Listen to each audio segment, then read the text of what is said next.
కూరకారం తయారు చేసే విధానం ఏ విధంగా అనేటటువంటిది ఇప్పుడు మీకు చెప్పబోతున్నాను అనమాట అండి.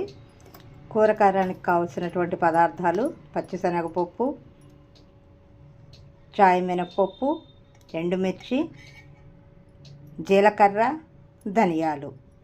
ఈ విధంగా తలా ఒక గిన్నెడు తీసుకుని వాటిని కొద్దిగా నూనె వేసి, తక్కువ నూనెలో ఇవన్నీ వేసి, మినపప్పు, శనగపప్పు, జీలకర్ర, ధనియాలు, కొద్దిగా ఆవాలు వేసుకుని ఎండుమిర్చి వేసి వేయించిన వాటిని గ్రైండ్ చేసి, ఈ విధంగా గ్రైండ్ చేసాక ఆ పౌడర్ని ఇలా తీసుకుని దీన్ని నూనె తక్కువ వేసి వేయించుకుంటే నిలవ కూడా ఉంటుందండి.